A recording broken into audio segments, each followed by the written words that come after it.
Hey, this is John Leon Guerrero. Our guest today on day 4 of Special Operators Week is Jeff Depatie.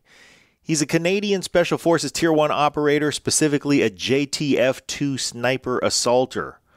Now, when you think of Canada, well, they're like our always smiling next-door neighbor, pleasant, congenial, mild-tempered, but make no mistake, their Special Forces operators are badasses of the highest caliber.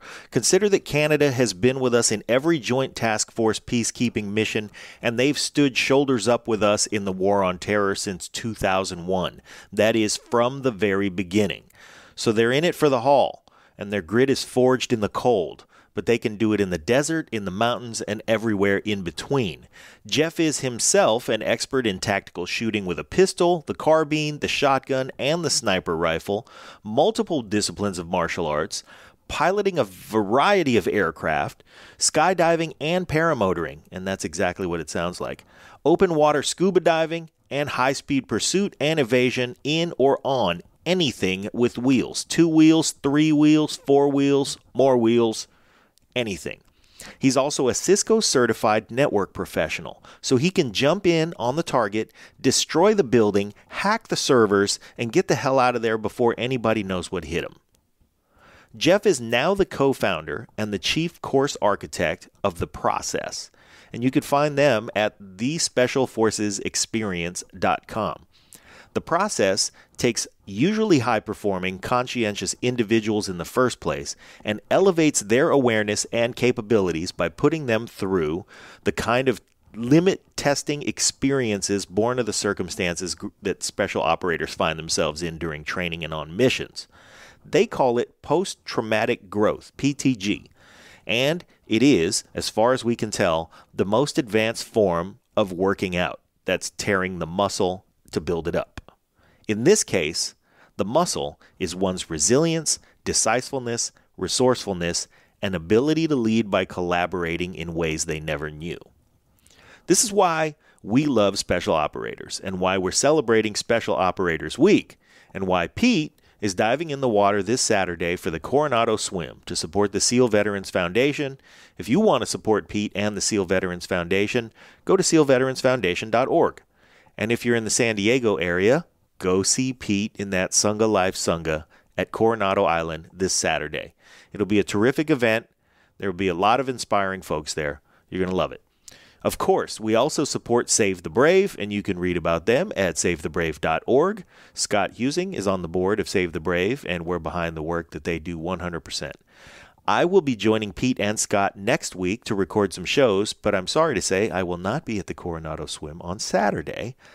I'm going to have to miss Pete in that Sunga.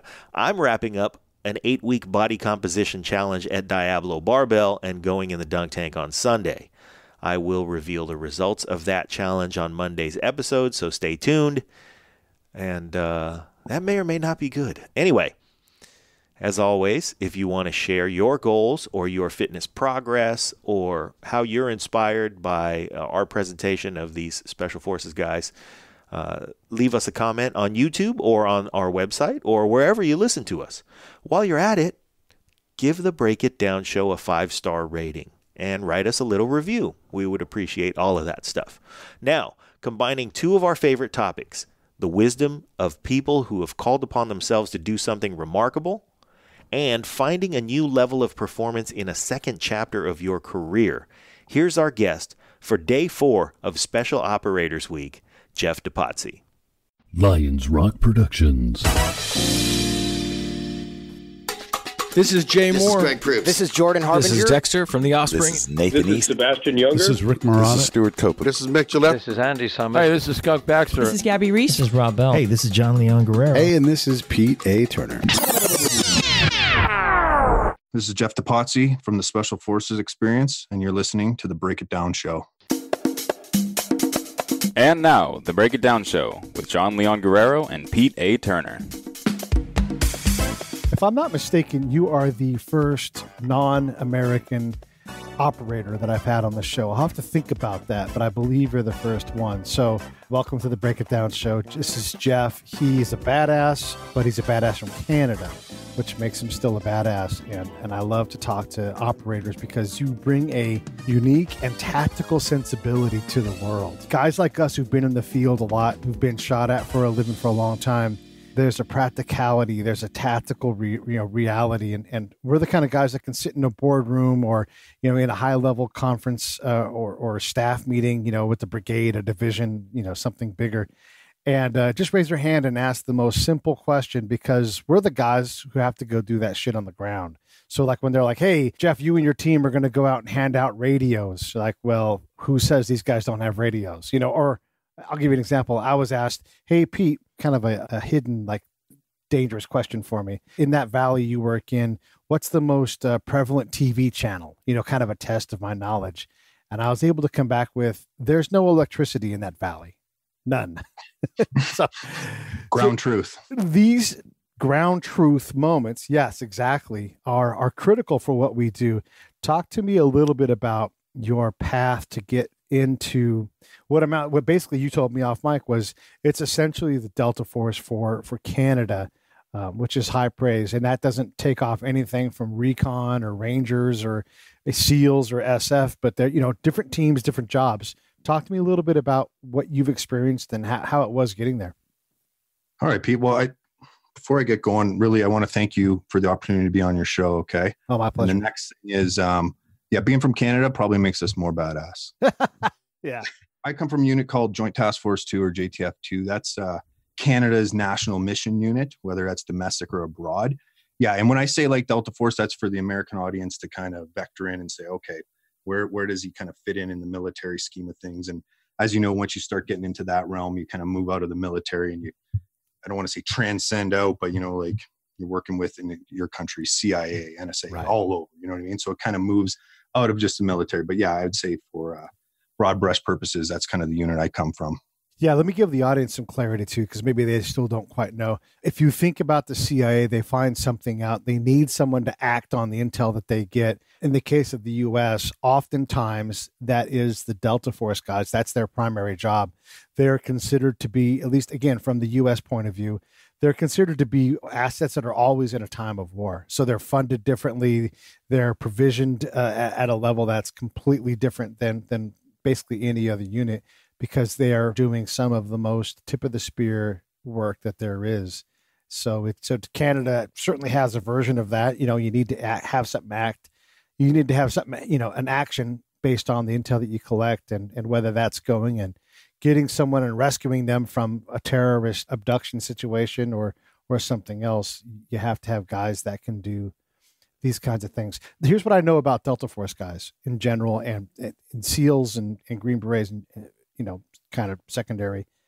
You guys don't ever stop training. You don't ever stop honing the skills that you have, and you're always gathering new skills. I mean, the dude that you were at 18 is nowhere near as qualified to do anything compared to the dude that you are now.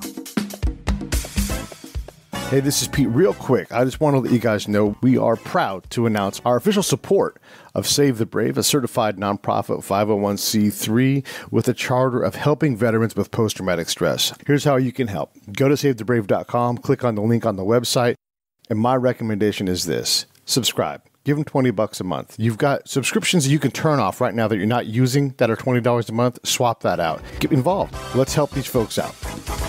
You guys don't ever stop training. You don't ever stop honing the skills that you have, and you're always gathering new skills. I mean, the dude that you were at 18 is nowhere near as qualified to do anything compared to the dude that you are now. Yeah, it's the relentless pursuit of excellence. In order to be that silver arrow in the government's quiver that they can launch at any time for any reason, you got to be sharpening it constantly.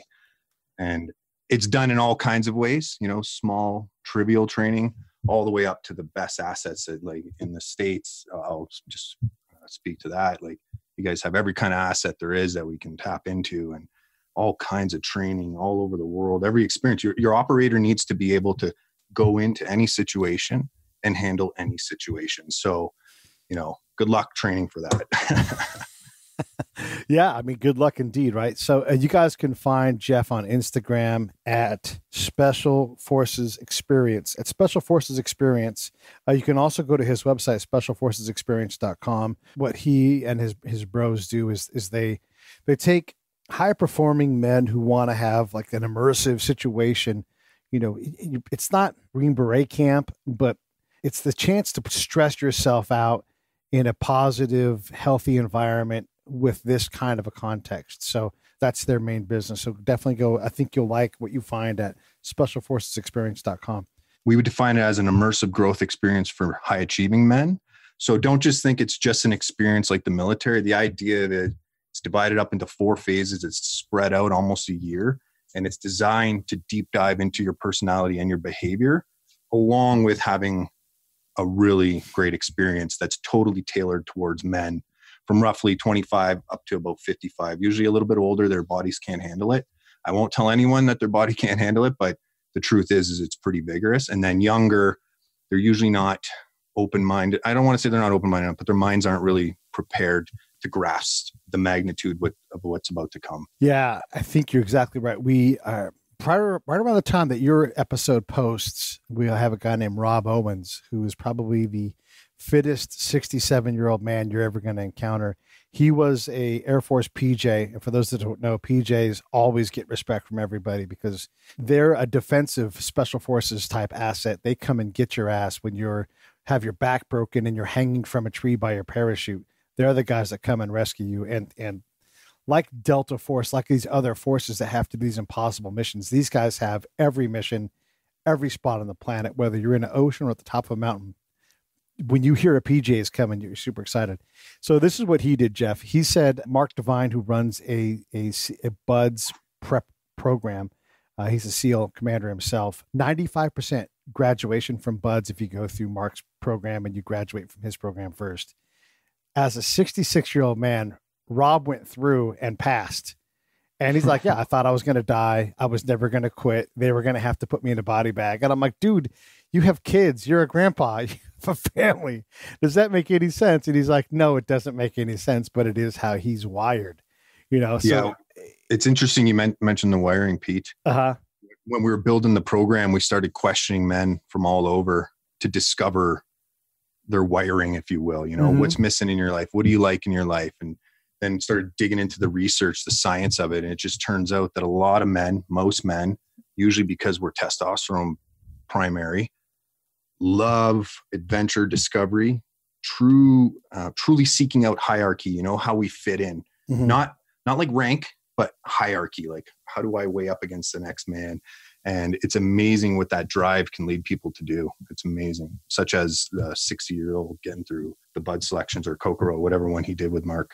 Yeah. And his level of fitness is extraordinary. But the reality is that it was his mental fortitude, not his physical fortitude, that got him through, because that's what BUDS does, is they look for your thing. They uncover, like, okay, and really honestly, like all of you guys that do these kind of things, Remy Adeleke comes to mind. He's a SEAL. He's a crappy swimmer, at least in terms of, you know, in the SEAL community. He got through and he figured it out, but that was his biggest battle. It wasn't mental. He was glad to die on the beach, but it didn't make him a faster swimmer. So he had to figure out how to persevere through that.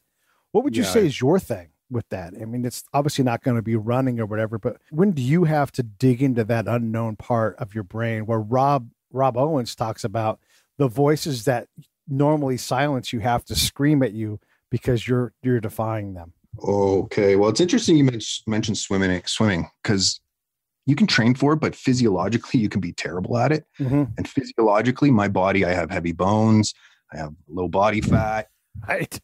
So it just leads to me not being a great swimmer. But that's not, I wouldn't say that's my thing. I would, at this time in my life, it's different, right? I'm not an operator anymore. I've moved past that. Sometimes now it's the weirder ones, you know, those, I don't want to say fear of success, but, you know, fear of missing out on life, you know, missed opportunities, those kind of things start to sink in where I'm like, those are the voices I have to overcome. Physically, I've overcome quite a bit now. And recently I was just up in Helena and we went, and of course there's some mountains in that area, and I just look at them and I'm like, oh, I got to go climb that mountain. You know what I mean? But Yeah. sometimes for me, it's about not climbing it as well. It's about, I'm at a point where I'm like, I don't need that quite as much. So seeking out those physical adversities, although I still do them, they're fewer and far between. But for me now, it's more in the business world, more mental. That's where it shows up. More like I was saying, fear of failure, missed opportunities, that kind of stuff. Those can be like, okay, that's the voice I got to overcome. I was talking with Jeff Bosley, who's a Green Beret, and he's not a Green Beret anymore, but he's a former action guy himself. And we were talking about how guys like us, and look, I am not a special operator, but if you saw me work in the field, if I came to your team, you would embrace me because of my work ethic, my professionalism, and what I do. So in that case, I'm going to refer to us as field peers, although I don't have your documents in your dossier. I can blend in. So guys like us, we don't know automatically how to turn it off when we come home. So when we're told, hey, you're going to redeploy, you're going to get some relaxation time, everybody take a break, then we'll take a break. When we get left our own devices, we're like, that mountain needs climbing, this building needs built, I need to chop down these 15 trees, right? Yeah. I would say first, being an operator doesn't add inches to your dick. You know what I mean, Pete? Yeah. A man is not measured by that. Right. But in general, the nature of selections and the way it funnels human beings and the ones it does pick, yeah, they're the ones who are always on, and it can be tough to flick that switch off. It in fact took me a while to be able to kind of like come back down from that, 9 months away.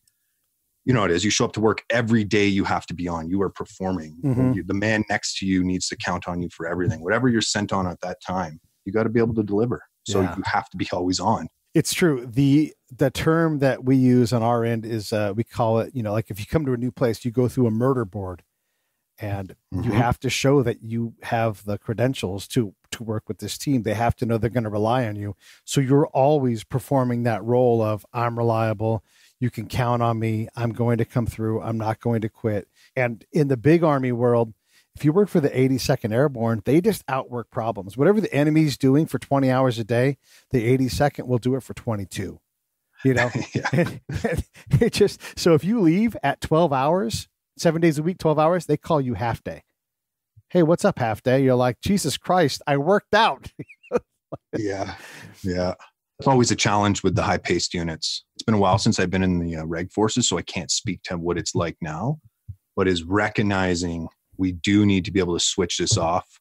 We do need these guys to be able to go home and be with their families, like the unsung heroes, if you will. Yeah. Those ones fighting the fight back home, So a man or woman who goes back is still in the hopper, ready to go for action, is not ideal for the family situation. So there's a lot of time and money put into that, rightfully so, because you got to be able to turn it off for that support unit back home to keep it healthy. I often struck at how much I didn't realize this, but when people thank me for my service, oh my gosh, thank my daughter, because, thankfully she didn't pay the ultimate price, and, I'm still around, but she didn't get raised by me. I was gone all the time. And if anybody paid the price, it was her not having me around. And we definitely, guys like us, we struggle with an elegant solution. We often go to the alpha solution, which is just outbigging, outstronging, outworking things. When did you start to develop elegant solutions to life's problems, or have you yet? Oh, I'd like to believe I got some things figured out, Pete. I think it depends, because I just want to kind of touch back on your saying, thank your daughter. For guys like us, we accept that we could go and we could put our lives on the line. Right. And that's it in theory, whether you have other beliefs back on this realm, that's it for us. And the weight of what they have to deal with back home. I didn't have elegant solutions for that at the time. When I was deploying and stuff like that, I wasn't bringing home elegant solutions. It wasn't until I left the military that I started to discover elegant solutions for my relationships. But I would say like a super easy one is just a simple check-in with your partner, mind, body, soul, spirit, heart, whatever you want to put in there. And you convey to your partner almost daily with gratitude. Like, here's what I'm feeling. Here's where my head's at. You know what I mean? Because in the pace that the military is in, and the SF especially, a void can start to fill up. And if, you guys aren't communicating where your heads are at, that void just fills up and fills up and fills up, and the gap can grow and grow. And that's just a simple way to kind of practice gratitude between you and your partner, and let them know where you're at, and they let you know where you're at. You're making a unique bridge between the operator mentality and mindset. I guess that's the same thing, but the operator mentality and physicality and the boardroom. What have you noticed that your business-based clients bring that maybe you don't have because we have a different world? Business-based clients that I've noticed. Okay. Well, if I was to be open and honest about everything, I went to school. I took chemical engineering and computer systems engineering. So I didn't develop any business sense there. Then I went to the military and I wasn't focused on business. I was doing the business of selling the brand there, the business of, always showing up, whether it's an ambassador or a leader of a country, you got to show up, speak properly, all that kind of stuff. But when I came out and into the business world, I think I started to see, the power of networking, social level networking, and how much strength that has. Kind of like what a podcast does, right? Yeah. An organic spreading of the word, that kind of stuff really started to dawn on me as far as just pure business came to it. Also, there's some more simple stuff, structuring my company, things of that nature. I had very good intuition about it, and I consider myself quite intelligent. But as far as having any of the practical side of it, learned from some great minds out there on that. Yeah, there's a lot of resources. Can you give us any examples of some of these lessons that you picked up that you're like, wow, that's not a tool that I have in my bag, or it's not in the shape that I'd want it to be in? Okay. Really, really understanding the person across from you, what they're really saying, and really understanding what they bring, what their personality brings, what my personality brings, and how that best works together. Yes, in the world of the operator, we do that too, but because we're mission focused, it was really good at being mission focused, which is different than a business focus, just behind your motives and that kind of stuff. So I would say practicing empathy, having deep, open conversations with other men, it can be tough, So when I was piecing this together, having those conversations, like just seeing the little core nugget of what makes us human, and other men especially. The program that you've built, the Special Forces experience, how did that idea come about? I mean, everybody wants to do something like this, but you're actually no shit doing it. So how did you come to it? How did you have a sense for that it was a viable idea? So here I am, a tier 1 sniper with the best sniping unit in the world. And I won't even get into I say sniper, but the complexities of actually what comes with that. Yeah. We're a world record holding unit. We're kind of kicking ass and taking names. Then I meet this woman, as one often does, in San Diego. We were doing, what do we call it? Skydiving, some hey-ho training down in the area. We were winded out, and we went out and had a few pops, and I met this woman, and it changed my life. It was a catalyst that it was a point in my life that can never be undersold. It was so important. But when I met her, she said, I don't want to be with someone who's in the military. Aha. Now, it's nothing. Her father's a Vietnam vet. Her grandfather was actually one of the original SEAL team members. So they have a pedigree of military. So it's not that she didn't like it. She just she couldn't handle the time apart. Right. And not handle, she was smart enough to know that she didn't want to. So anyways, this started the conversation of okay, what am I going to do now? Well, I just spent 15 years in the military, most of it in the SF. I have a super specific skill set. What does that look like in the real world? Well, first thing you got to identify is a problem, right, Pete? Yeah. So she kind of was like, okay, men are kind of in this stage right now, this development in history, in this modern world where they're a little bit listless, where they're potentially missing something or looking for something that might not be there. I'll refer to all our ancient wiring now in the modern world that we don't get to use all the time. In the military, we get to use it a little bit more. In some jobs, you get to use it a little bit more, but most of what a man does these days, he doesn't fully use his deep innate tools. So she said to me, well, what about some kind of man camp? And I literally laughed out loud because I just had this vision of, s'mores and axe throwing. And it was like, no, that's not for me. I can't go from 100 back down to 20. You know what I mean? Mm-hmm. So that was kind of the genesis of it. And then we started, like I said, asking the questions. Okay, what do men like? What do they want?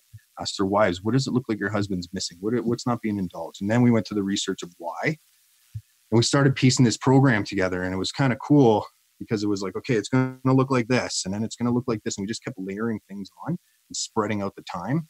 like I said, we ended up at this point of 4 phases spread out over no less than 7 months with a big culminating 8-day event that, you know, is extremely difficult, mostly psychological. And the whole point of it is to induce behavioral change on your own terms. You know, it's like we're in this self-help revolution right now where people are pumping shit out and you're reading it and you're like, okay, wait, why am I even reading this? It doesn't even pertain to my personality or more importantly, my environment, you know? So we'll assess the personality, we'll put them in different environments, and then we look at their behavior. And that's one of our things, P plus E equals B. It's a derivative from a psychologist. His name was Lewin. We've taken it, we've kind of pumped it up on steroids with all our modern technology and research. Yeah. And we just kept adding things in. You know, we'd look at ancient things like Buddhism or Christianity or some of the Far East teachings like the I Ching and stuff. And we started looking and seeing these parallels. They started similar language, you know what I mean? Collective, collective wisdom.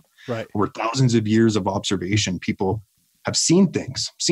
We didn't need scientists to know certain things, but they've had their own versions of it. And then we kind of started stuffing that in and, you know, started exploding out the ends. And then I started meeting the cadre and they started bringing in their point of view, which consists of American and Canadian men and some women, because we need the female perspective on this, certainly. Yeah, we just kept jamming that kind of stuff in. And I was kind of in a lucky position. I'd made some investments that could keep me floating for a while in the real estate world and just kept building and building. And then last year we launched Serial One. And when people come back to us and they're like, you've changed my life. And when I say change life and people, most of the guys make between 150 up to about $500,000.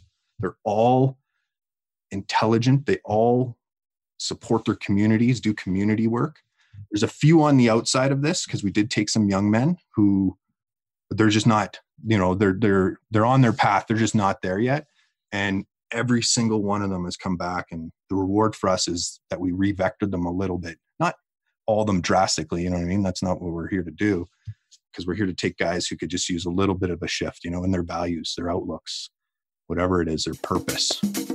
Hey, this is P.A. Turner from Lions Rock Productions. We create podcasts around here. And if you, your brand, or your company want to figure out how to do a podcast, just talk to me. I'll give you the advice on the right gear, the best plan, and show you how to take a podcast that makes sense for you, that's sustainable, that's scalable, and fun. Hit me up at pete@breakitdownshow.com. Let me help. I want to hear about it. Because we're here to take guys who could just use a little bit of a shift, you know, in their values, their outlooks, whatever it is, their purpose. Yeah. Wow, man. That's fantastic. I mean, I guess all of us need some form of this. What if someone isn't able to take 7 months or a year to go through this kind of program?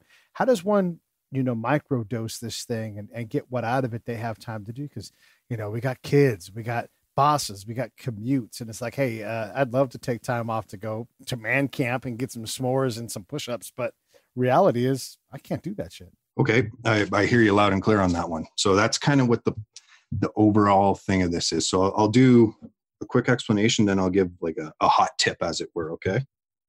So first, it's spread out, but phase 2 and phase 4 are what I would say is they're not extensive. They're not a super heavy lift because you have kids, because you work, because you go to sleep for, you know, a third of your day. So it's not like, the only thing that would probably kind of fit in there that would force you more time is the physical on the first bit. But we do start diving into your personality. We do start tearing into your past and all that kind of stuff, and et cetera, et cetera, et cetera. I won't get into all the things that it is, but it's designed to be that light lift. And same with phase 4. I won't get into that, Pete, but it's the same thing where, yeah, I can't take the time off. You know what I mean? Now the 8 days is the 8 days is the 8 days. If you can't make that kind of time, you can't make that time for this program. Right. But if I was to like say, okay, kind of a gist of it, I'll go back to my equation, P plus E equals B. When we're doing assessments on ourselves, usually we're assessing something in the personality realm. Now, when I use the variable P, it means a lot of things, but it's like things that your values, your motives, your characteristics, you know, it can be whatever you got from the Big 5 psych test or whatever it is. You kind of stuff it in there and you contemplate on that. You think about it and you think, okay, what is actually me and what do I want to keep? What do I want to change? Because now with neuroplasticity, we can change things. You can change your mind, you know, like there's some things we can't change, But there are a lot of things with epigenetics and stuff that we're learning you can change. Next, look at your environment. Your environment is actually more easy to change than people think. They just tell themselves it's not. Now, in that environment, do you want to be working at that job all day? Do you want to be spending time away from your kids all the time just to work? Or like whatever that balance is, I won't dictate it for every man. That's going to be different. But look at all the pieces of your environment that force your personality to be a certain way. And then look at the behavior it produces. And then you kind of like combine that with your goals. Do I want to change it? Do I not want to change it? It's huge in theory, but it's a very nice, manageable way to kind of start looking at your life. Little bits, don't let this be overwhelming. Patience, like I said, spread over time. That's why it's designed to be 7 months at minimum. Mm-hmm. In fact, like I tell everyone, it's a direction. It's not a destination. That's how the process is. It's forever. So just be patient with it. But the reason we do spread it over that time is because as soon as someone commits to it and they pay their money, energetically, they are involved in this. Their mind, I'm guessing, cannot step away from the fact that in 5, 7, 6, 8 months, they are about to go through the hardest experience of their life, which will just continue what they've already started doing in the phase 2 portion of it, but it kind of keeps them in that hopper. And what happens is that's where we can find behavior changes, whether big and drastic or small. So you said a key word in that whole thing, epigenetics. And believe it or not, we've examined that for several hours on the podcast over time. Our official epigenetics experts are Attila Haiku and a guy named Dr. Tracy Gappin. And Dr. Gappin works with high-end performers like you're talking about. And he works on, accentuating the epigenetics that create, like your own personal genetic code. It's like, hey, I tend to have this. And so accentuating and then detuning the negative side of things. And it's incredible how specific we can get with diet and certain activities to really hyper perform, create hyper performance. And then also the last time we had him on, he started talking about peptides and putting, chain amino acids together again to create different outcomes with us physically, whether it's a increased energy level or whatever it is. How deep do you guys dive into the epigenetic and peptide aspect of what you do? I would say we back up. Okay. One of the most important things that you or I can do to influence these epigenetics is literally the story we tell ourselves, the words we use and our surroundings. That's the first step to it. You know what I mean? Like I can't sit here and just like focus on, let's see, if I, the word conscientiousness, sure. It's in personality profiles and stuff like that. I can't just sit here and say, I want to be more conscious. Like there's some things you have to do to nurture it. Right. And that's about putting yourself in that proper environment. Next, when it comes to like neuropeptides and stuff like that, you need to be eating right and thinking right. So what we do in phase 4 is that's where we build that. So we take the psychological and the physiological, and as you're rebuilding yourself, as it were, we're making sure you're eating right and you're using the right words to build yourself. When I say the right words, I'm not telling you, no one will ever hear me say, Pete, this is what you should do. Right. What I'm saying is what is right for you. Okay. And that's why another reason it's got to be spread over time, because I can't look at you, we as a cadre, for one day and be like, okay, we got you figured out. You know what I mean? Even over 7 months, we don't got you figured out, but we have a better understanding at least. And then take all that, and then that's the way it works there. It is on the other side. But I would say, just like as a simple trick for those listening, the words you use, I don't know what it is. This is just kind of on a tangent here. Mm-hmm. The power of story, Pete. The way our language centers in our brain work and program our brain are, I think, just beginning to be discovered. If you tell yourself you suck every day, you're probably going to suck, like that's a simple example, but it's not like the old 50s, active, attractive, and demand, but it's kind of like that. You know what I mean? Yeah. Rob Owens was talking about a lot of what you're talking, again, high level performer. He went through PJ school decades ago. At 66, he goes through Mark Devine's, Bud's winning class. So he understands the mental aspect, and he and Mark were talking about the things that you just do at a baseline, day to day, minute to minute, and it was the simplest things. And it was, first thing is breathing, control your breathing, get it, and breathe in a way that helps you empower the outcome that you want, but also that self-talk, even out loud self-talk, and almost just drowning out the negative voice. And Rob talks about his mantra that he uses. It basically doesn't even allow failure to enter the equation. And just these two things, and it's not everything, but just those two things will push you through a lot of barriers that you might not otherwise, make it through. What are your thoughts on those aspects? Is that something that you guys leverage as well? Well, yeah. So we use priming all through the entire process of the special forces experience. So sometimes, I'll go to the self-talk in a second, but it helps to hear words from other people too. Because first, we can't see shadows and blind spots. So it's really good, put on the humble pants or whatever you like to say, and be willing to hear others. So breathing and posture. So I'll say breathing, like I agree with them 100%. And then posture. Those are two quick accesses to our parasympathetic nervous system, which helps calm us down. And we need to stay calm, because if we're not calm, our amygdala starts to swell up and get overproductive, and same with the hippocampus. And then we start storing things in an improper way.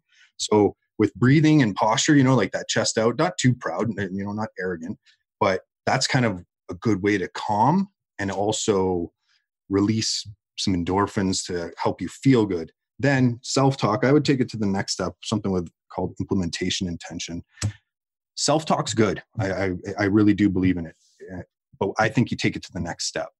Not just being positive, but set goals with that self-talk. So you're at work and you want a raise.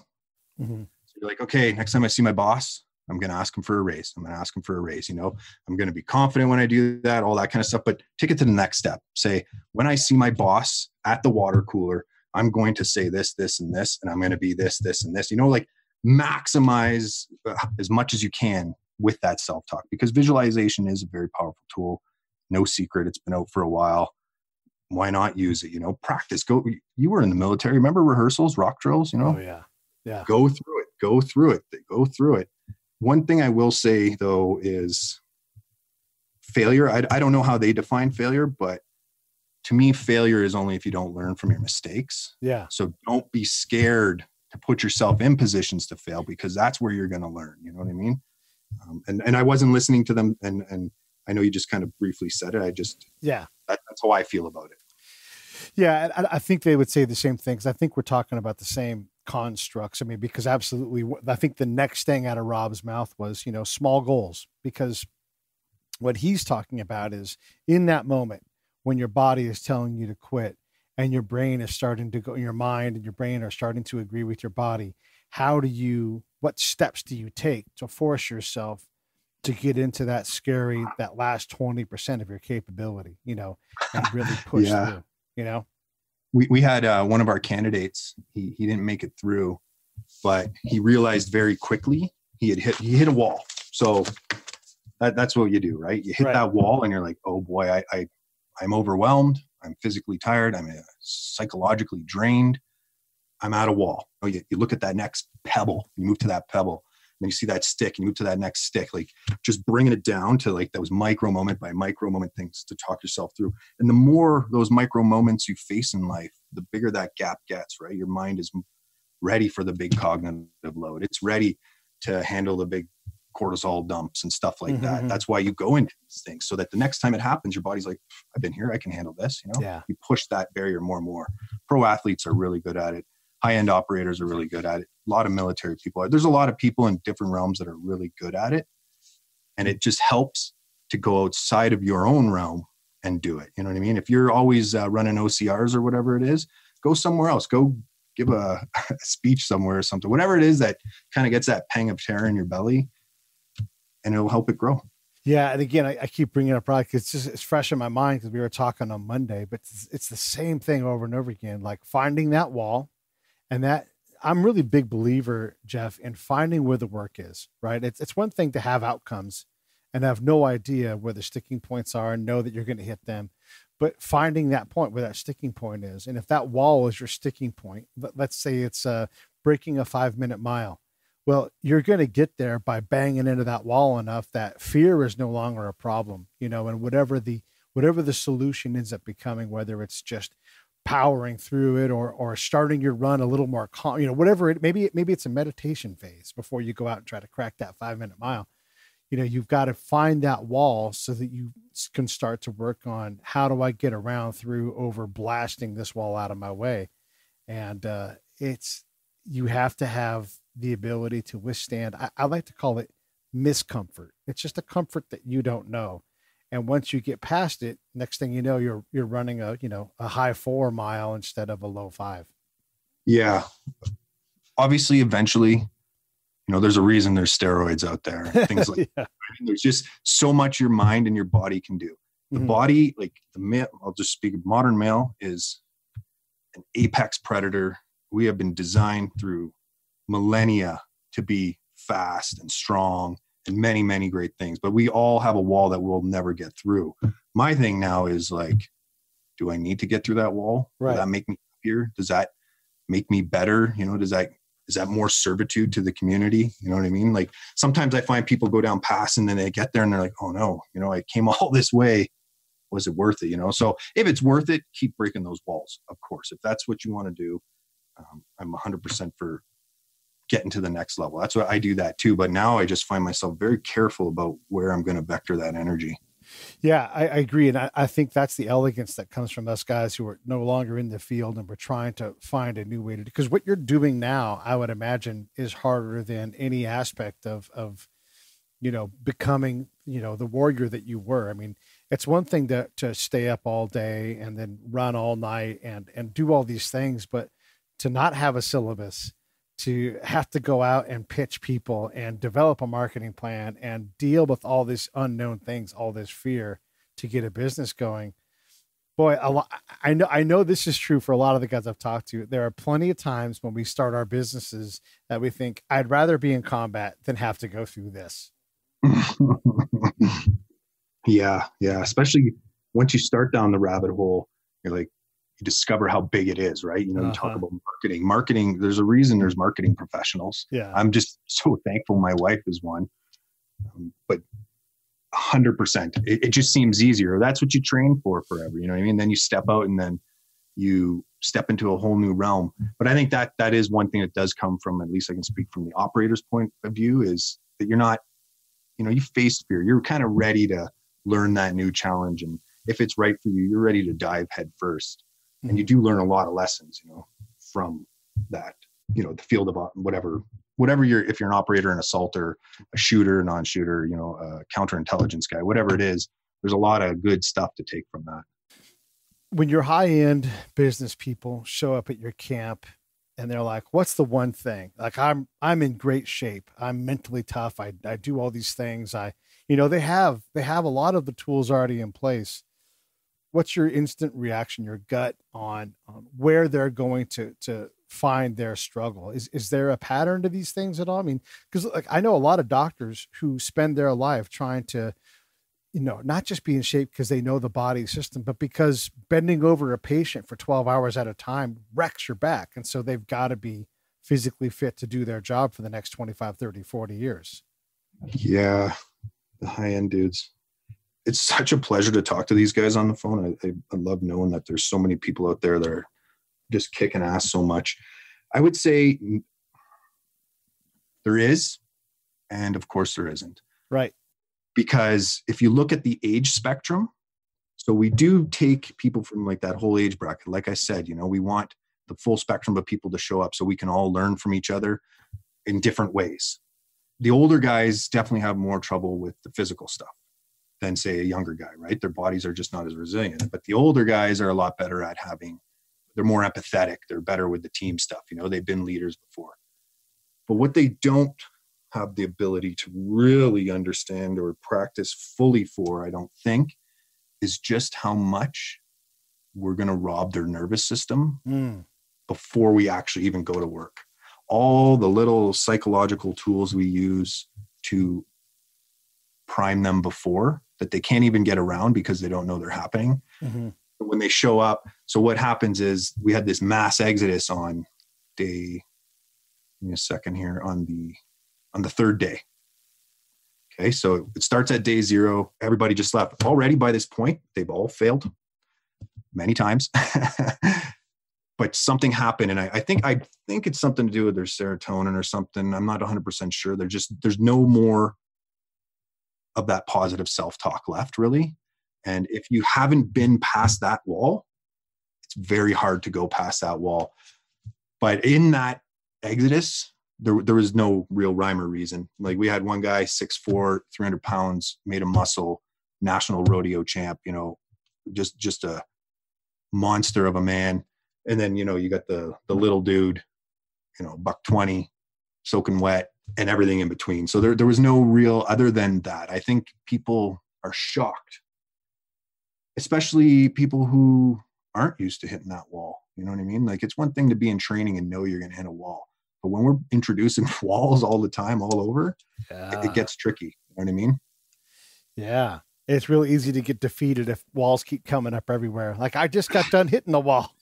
Yeah, exactly. Yeah. I'm going to invoke Rob again, just because I think there's so many great parallels between these two episodes. He talked about, he was at his wall. He had hurt his back. He had to, take a medical time out. And they came up to him and they said, and it's a lot of psychological operations and what all of you guys do, right? So they come up and they're like, hey, we know your back is hurt. You're 66 years old. You've made it farther than anybody thought you could. It's already a win, and it's totally fine to stop. So, on behalf of us, thank you for coming out, and just let us know if you can't go in the next 5 minutes, we are going to pull you from the course. And he said, no, I'm good. I'm going to get up and go ahead and go. So they already gave him the huge carrot of it's okay to quit. And they really meant it. Like, they were proud of him, but also they're pushing him right up to that wall. And he's like, no, I'm good. So he goes out, and I don't know if it was Mark, but one of the instructors, and these guys are all SEALs. He looks and he's like, all right, you're a tough guy. I want you to do 16, forward rolls right now on your bad back that you just got up off the ground from. And he steeled himself, kind of figured out how to do it, and did his 16 forward somersaults on his wrecked back, and then got up. It's like, how'd that feel? It's like, oh, it feels great. I love it. He's like, well, how about you do it again? Okay. And so he gave him every opportunity to fail physically, but mentally, Rob just found his ability to push through that wall. And this is a 66-year-old man with really honestly nothing left to prove.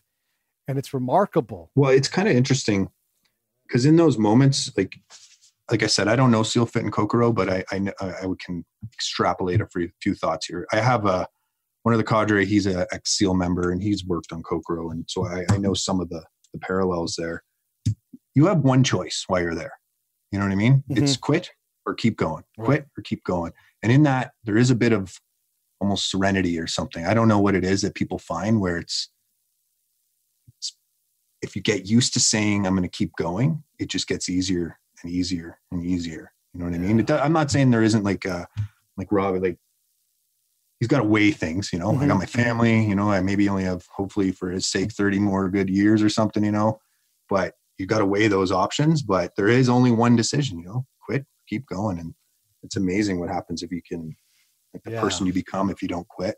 So someone that wants to go and do the Special Forces experience, that they're going to get that kind of thing. They're going to get pushed to their limit. You guys are going to show them the wall, and then you're going to keep saying, oh, by the way, here's this wall again.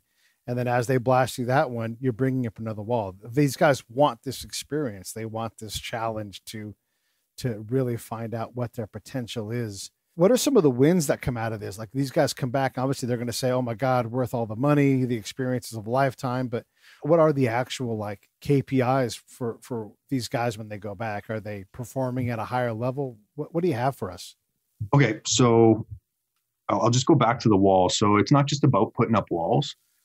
We carefully craft those walls, as it were, for development all the time. Whether it's your executive function, like I mentioned earlier, cognitive load, your hand-eye coordination, more into, empathetic centers like communication, all those. So those walls are put up in order to push all of those. And while those walls are being built and taken down, we're observing their behavior. So it's not just about presenting the wall. It's about them discovering things about themselves, us discovering things about themselves, putting it together, and almost like we toe the line between cadre and mentor constantly.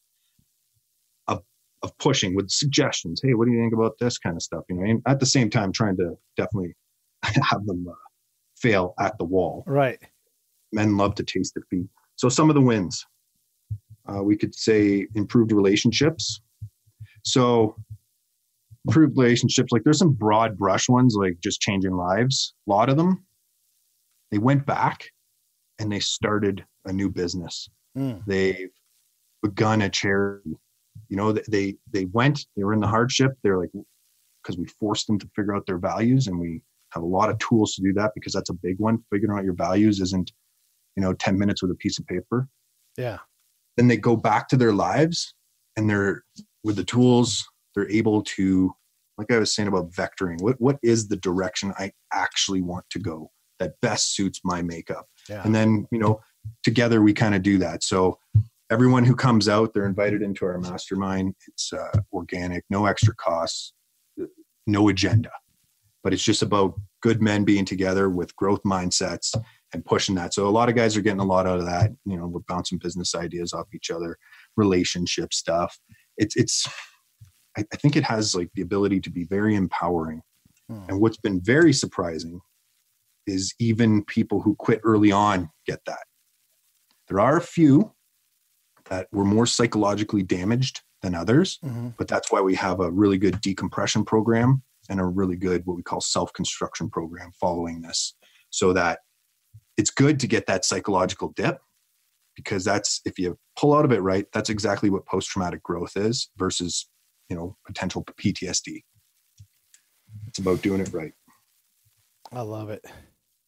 Well, listen, we've had you for about an hour. Anything else that you want to cover or get into it all? I mean, it sounds incredible. And these kind of things, there's a lot of different ways to approach it, but how masculine is it to go out and be around a bunch of operators and getting pushed by those guys? It's just shit, man. I love that you're doing this kind of work. And if I can ever be of service to you guys, let me know. And I'm glad to do it. But what else do you want to cover? Well, I appreciate the time here, Pete. And really, I'll be, again, from the humble pie side of it, I get just as much out of them. I get to learn. I get to be around all these guys who are successful in all their realms, and I get to learn from them. And that's kind of the thing, it's not above or below. It's surrounding ourselves with like minds, and really, it's been an exceptional experience. No, I'm good, Pete. I enjoyed our chat for sure.